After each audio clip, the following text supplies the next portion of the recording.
हरे कृष्ण। संतों की बाहरी चेष्टा के सच्चे अर्थ को समझ लेना आसान काम नहीं है। मन शुद्ध हुए बिना अटकल पच्चूपने का निर्णय प्रायः गलत ही होता है, और कहीं हम उसकी नकल करने चलें तो सब समय नकल करना प्रथम तो संभव नहीं है, और यदि आगे पीछे सोचे बिना कभी साहस बटोर कर बैठें तब आगे चलकर अथवा तुरंत ही प्रायः पछताना पड़ता है। इसलिए सावधान रहना चाहिए। एक संत थे, नदी पार कर रहे थे नाव से। नदी का प्रवाह बहुत चौड़ा था। जब नाव ठीक बीच में आई तो मल्लाह चिल्ला उठा, राम ही बचावे, बहुत जोर का तूफान आ रहा है। धारा बड़ी तेज थी। अपनी पूरी शक्ति लगाकर मल्लाह डांट खे रहा था। थोड़ी ही देर में तूफान आ गया। अभी सैकड़ों गज दूर थी नाव किनारे से। संत के अतिरिक्त 15-20 यात्री और थे उस नाव पर। तूफान का वेग बढ़ता ही गया। मल्लाह की शक्ति समाप्ति होने लगी। डांट खेते खेते पुकार उठा मल्लाह, नाव डूबती दिखती है, भगवान को याद कीजिए आप लोग, अब वे ही बचा सकते हैं। डर के मारे सभी पुकारने लगे भगवान को। किंतु वे संत तो बड़े ही विचित्र निकले। उन्होंने क्या किया कि अपना कमंडलू उठाया और नदी में से जल भर भर कर नाव में डालने लगे। 1 2 3 4 5 6 बस डालते ही जा रहे थे। सबको अपनी जान की पड़ी थी। त्राही त्राही नाथ, सभी पुकार रहे थे।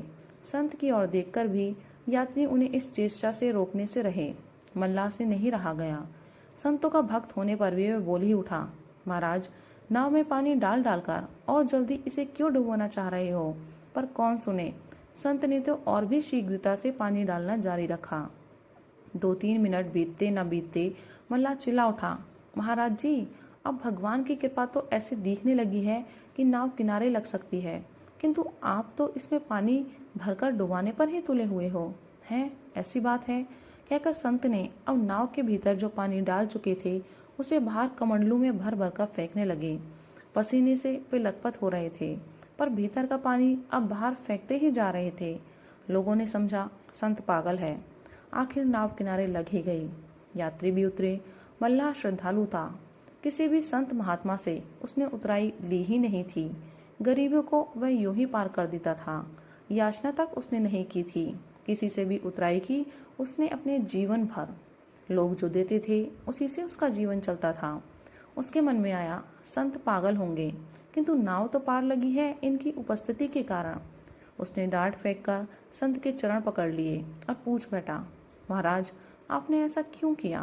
पहले तो पानी भीतर डाल रहे थे, फिर बाहर डालने लगे। संत हंसे और बोले, देखो, मेरी नकल तो मत करना और मैं जो कह रहा हूँ उसे समझने की चेष्टा करना। तुमने कहा नाव डूबने जा रही है। तुम्हारी बात सुनकर मेरे मन में आया कि प्रभु की इच्छा है कि नाव डूब जाए, फिर मेरे लिए क्या कर्तव्य है?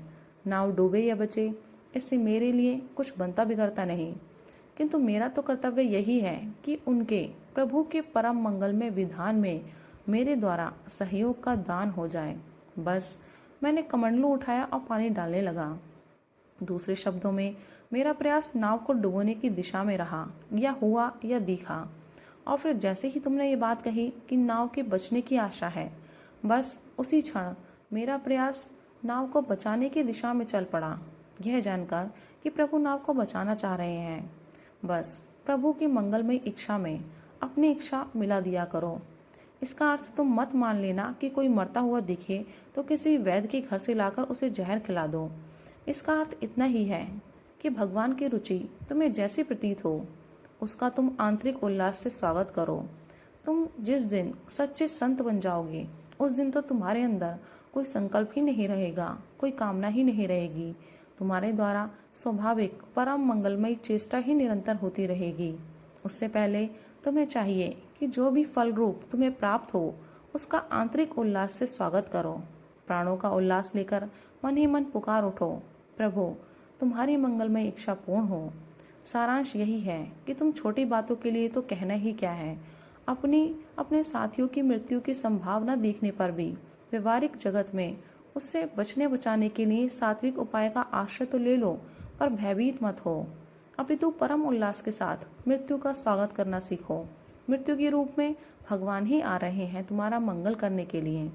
इसे इतने उल्लास से अपने जीवन में मूर्त कर लो मानो मृत्यु को तुम नियंत्रित कर रहे हो। मेरी तरह डूबती हुई नाव में पानी डालने की भांति। इतना कहकर संत चले गए। इस कथा से हमें यह भी सीखना चाहिए कि हम जिन्हें संत मानते हों उनकी चेष्टा में गुण दोष न देखकर, भूलकर भी उनकी नकल न करके उनकी सात्विक आज्ञाओं के पालन में जुटे रहें। तभी संत का असली संग हमारे द्वारा होगा। राधे राधे।